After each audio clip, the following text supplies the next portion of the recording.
Кредитті кешіру туралы ар айтып, бер айтып, ақыр мәжіліс тиісті қаулыны қабылдады. Нақтырақ жеке тұлғалардың банкроттығы туралы заң жобасын мақұлдап, жоғарғы палата сенатқа жолдады. Бірақ банкроттық пен кешірім екі түрлі ұғым дейді білетіндер. Олардың қатарында Егов куәгер де бар. Гүлеке, амансыз ба? Қарыз кешіріле ме, шегеріле ме?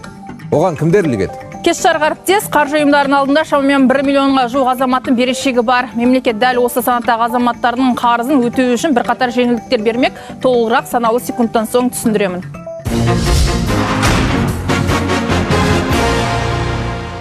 Ең әуелі халық тағатсыздана күтіп отырған жағымды жаңалықтан бастайды. Мемлекет басшысы үкіметтің кеңейтілген отырысында жеке тұлғалардың банкроттығы туралы заң жобасын қабылдауға пәрмен берді. Мәжіліс құжатты мақұлдап, сенатқа жолдады. Қысқасы, келер жылы банк алдындағы берешегі бар азаматтар өзін банкротпын деп жариялай алады. Премьер-министрдің орынбасары, қаржы министрі өзі айтсын. Егер бір жылдың көлемінде егер төлей алмай жүрсе, ол 300 мың болуы мүмкін, ол 500 мың болуы мүмкін. Төлей алмай жүрсе, оны жаңа айтып, соттан тыс банкроттыққа өзіне бере алады. Бірақ онда ол ойлану керек қой, 200 мың теңге үшін өзін өзі банкрот деп жариялаудың қандай жақсылығы бар оның артында. Онда ойлану керек салдарын.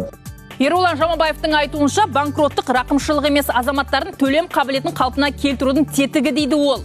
Бұл туралы егжей-тегжейлі өткен бағдарламаларда түсіндірген едім. Оны Еуразия бірінші арнасының әлеуметтік желілердегі парақшаларынан тағы бір қайталап көріңіз. Келер жылы атана 2 жастағы сәбиін мемлекеттік балабақшаға бере алады. Бұдан бөлек енді мектепке дейінгі ұйымдарға кезекке тұру Егов мобильдік қосымшасы және онлайн банк арқылы жүзеге асады. Тағы бір қуантарлық ақпарат, аз қамтылған отбасынан шыққан 150 мыңнан астам бала балабақшада тегін тамақпен қамтамасыз етіледі. Бұл ерекше маңызға ие бастама. Неге десеңіздер, кейбір ата-аналар әлеуметтік қиын жағдайда болуына байланысты балалары үшін балабақшалардағы тамақтануға төлейтін ақшалар болмағандықтан балаланы кезекке де қоймайды, балалар балабақшаға да бармайды. Сондықтан енді президенттің тапсырмасына сәйкес бұл балалар тамақтанумен де балабақшамен де толығымен қамтылатын болады. Бастама туралы толығырақ білу үшін министрлікке хабарласқан болатынбыз. Ондағы маман сөзінше, табысы күнкөріс деңгейінен төмен отбасылар келесі жылы мемлекеттің жеңілдігіне қол жеткізу үшін жергілікті атқарушы органдарға өтініш жазып, құжаттар өткізе алады. Қазір бұл көмектің нақты механизмі анықталуда.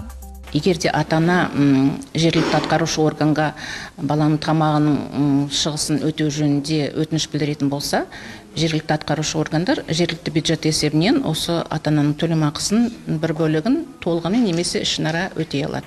Әне міне дегенше балалардың инвестициялық табыстан түсетін несібесі қалай реттелетіні белгілі бол. Балалардың шотына жауапты болып, бірыңғай жинақтаушы зейнетақы қоры бекітіліпті. Тағы да ескерте кетейін, бұл бастаманы пайдаланып, алаяқтар түрлі айла қолдануға көшкен. Әлем желіде фейк ақпараттар таратуда сақ болыңыз, шотты сіз емес, үкімет өзі балаңызға ашады. Цифрлық даму министрі Бағдат Мусин келер жылы әлеуметтік осал топтан шыққан 20 мың оқушыға компьютер уақытша қолданысқа берілетіні жеткізді. Толығырақ алдағы бағдарламаларда айтатын боламын. Әзірге менде бар ақпарат осы. Сенбінің кешінде айнаны жіберіп алмаңыздар.